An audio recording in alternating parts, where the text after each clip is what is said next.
Hello welcome friends, welcome to YouTube channel shield education.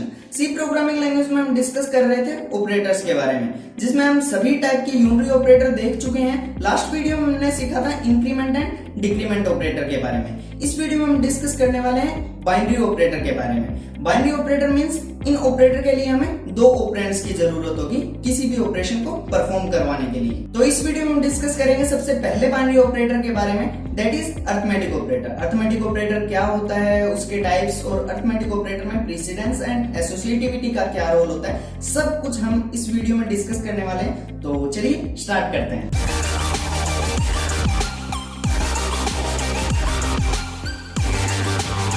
Discuss करते हैं सबसे पहले बाइनरी ऑपरेटर के बारे में, दैट इज अरिथमेटिक ऑपरेटर। तो बेसिकली अरिथमेटिक ऑपरेटर में हम इन 5 ऑपरेटर्स का यूज करते हैं। इनमें से कुछ का यूज आप ऑलरेडी प्रोग्राम में कर चुके होंगे, फिर भी मैं आपको एक एक करके इन सब का यूज बता देता हूँ। सबसे पहला ऑपरेटर है प्लस ऑपरेटर। इसका यूज हम दो ऑपरेंड्स को, दो डिजिट्स को ऐड करने के लिए करते हैं। फॉर एग्जाम्पल आप देख सकते हैं, सबसे पहला operand 8, then operator plus and then second operand 2। इन दोनों को जब ऐड करेंगे तो हमें रिजल्ट शो होगा 10, राइट। सिमिलरली माइनस ऑपरेटर, इसका यूज हम दो ऑपरेंड्स को सब्ट्रैक्ट करने के लिए करते हैं। एग्जांपल आप देख सकते हैं, and then asterisk operator. C programming language में इस ऑपरेटर का यूज हम करते हैं दो ऑपरेंड्स को मल्टीप्लाई करने के लिए।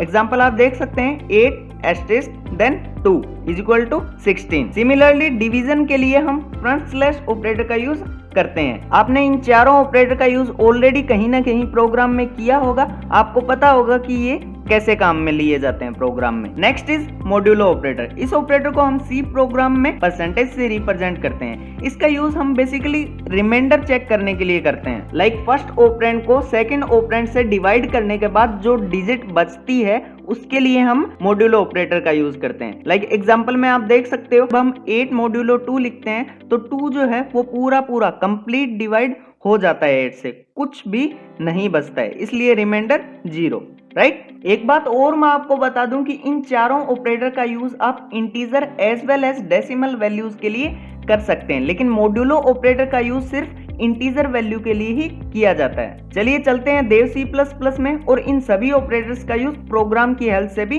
देख लेते हैं। तो अरिथमेटिक ऑपरेटर को समझने के लिए हमने ये एक सिंपल सा सी प्रोग्राम बनाया है, जिसमें हमने 3 वेरिएबल्स डिक्लेयर किए हैं, ए और सी इंटीजर टाइप का। ए को हमने इनिशियलाइज कर दिया 10 से, और बी फ्लोट टाइप का, और उसको भी इनिशियलाइज कर दिया 5.5 से। अब हम सी में a प्लस बी की जो वैल्यू आएगी उसको असाइन कर रहे हैं और उसको प्रिंट करवा रहे हैं। Print F addition of a and b is equal to %d। जब हम इसको प्रिंट करवाते हैं, एग्जीक्यूट करवाते हैं प्रोग्राम को, तो हमें आउटपुट मिलता है addition of a and b is equal to 15। अब 10 एंड 5.5 तो 15.5 है, तो 15.5 मिलना चाहिए ना, 15 क्यों मिल रहा है? तो हमने C किस टाइप का डिक्लेयर किया है? इंट। हमने %d फॉर्मेट स्पेसिफायर का यूज किया है यहाँ, तो ऑब्वियसली ये हमें इंटीजर वैल्यू रिटर्न करेगा, इसलिए हमें 15 मिल रहा है, 15.5 नहीं। अगर हम यहाँ %f का यूज करते हैं C को फ्लोट डिक्लेयर करके, तो हमें रिजल्ट 15.5 मिलेगा, राइट। अब हम एक डिवीजन का प्रोग्राम लिखते हैं। इसके अंदर हमने C के अंदर असाइन कर दी है value a divide by b, और फिर हम C की वैल्यू को प्रिंट करवा रहे हैं। तो जब हम प्रोग्राम को एग्जीक्यूट करते हैं तो हमें आउटपुट मिलता है 1।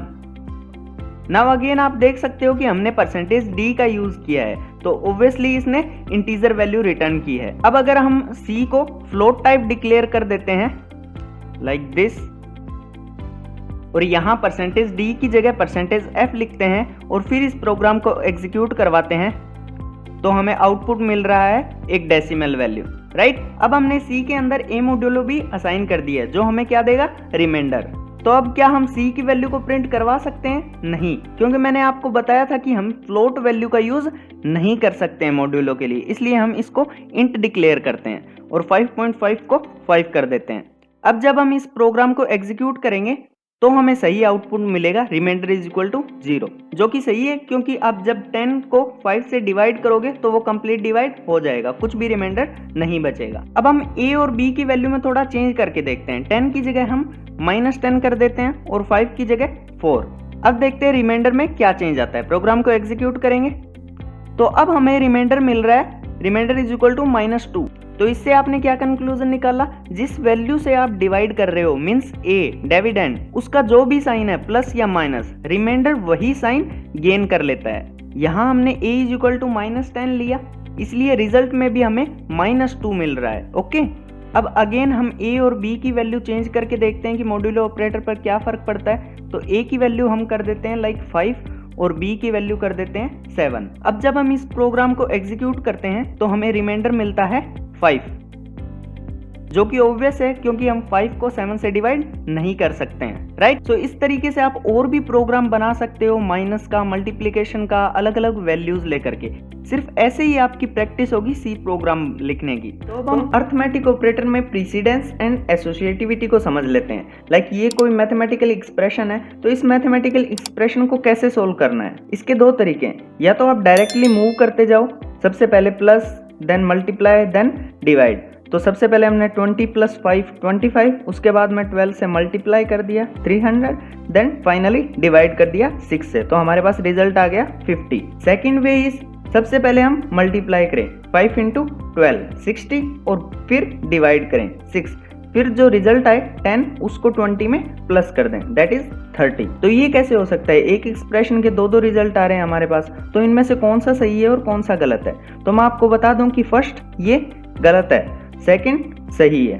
अब ये रिजल्ट सही क्यों है, क्योंकि हमने इसमें प्रीसीडेंस एंड एसोसिएटिविटी को फॉलो किया है। वो क्या होता है, चलिए देखते हैं। प्रीसीडेंस का बेसिकली मतलब होता है प्रायोरिटी।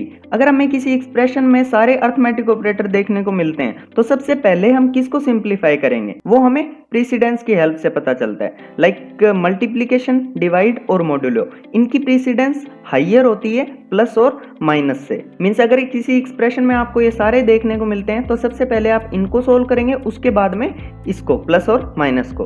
अब बात आती है कि अगर हमें ये तीनों एक साथ देखने को मिलते हैं किसी एक्सप्रेशन में, तो हम सबसे पहले किसको सोल्व करेंगे, तो हम एसोसिएटिविटी चेक करेंगे, that is left to right. Similarly for plus minus, associativity is also from left to right. Means सबसे पहले जो एक्सप्रेशन लिखा हुआ है उसको सोल्व करेंगे, बाद में दूसरा, फिर तीसरा, राइट। प्रोग्राम की हेल्प से हम इसको और अच्छे से समझ लेते हैं।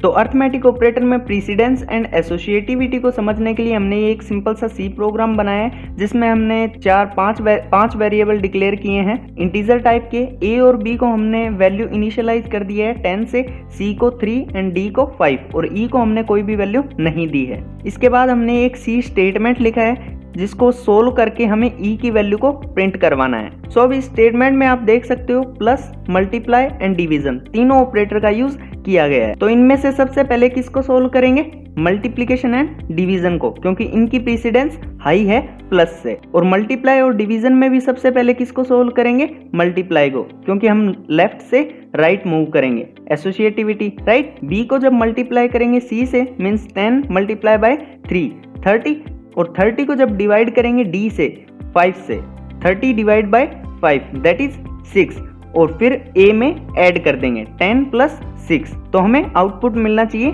16। अब इस प्रोग्राम को एग्जीक्यूट करके देखते हैं कि हमें सेम आउटपुट मिलता है कि नहीं। तो आप देख सकते हो कि हमें आउटपुट मिल रहा है 16। सो इस तरीके से हम अर्थमेटिक ऑपरेटर में प्रीसीडेंस एंड एसोसिएटिविटी को यूज करते हैं। आप इसी तरह के और प्रोग्राम भी कर सकते हैं प्रैक्टिस के लिए। खुद से अलग अलग एक्सप्रेशन बना करके सबसे पहले खुद से आउटपुट निकालो उसका, बाद में उसको एग्जीक्यूट करवा करके देखो कि आपका रिजल्ट सही है या नहीं। सो अर्थमेटिक ऑपरेटर में प्रीसीडेंस एंड एसोसिएटिविटी को समझने के लिए आपके लिए एक सिंपल सा असाइनमेंट है जिससे आप अच्छे से प्रैक्टिस कर सको। तो इसमें आपको एक सी प्रोग्राम बनाना है जिसमें आपके पास एक्स और डी फ्लोट टाइप के वेरिएबल हैं और A B C integer type के। ABCD वेरिएबल को इनिशियलाइज किया गया है जिसकी वैल्यूज़ आपको दी गई हैं और आपको इन स्टेटमेंट्स को एग्जीक्यूट करवाना है और x की वैल्यू को फाइंड करना है। सो इससे आप अर्थमेटिक ऑपरेटर के लिए प्रीसीडेंस एंड एसोसिएटिविटी की प्रैक्टिस कर सकते हैं। आप इसमें सबसे पहले किसको सोल्व करोगे, बाकी आप खुद से भी अलग अलग एग्जाम्पल लेकर के प्रैक्टिस कर सकते हो।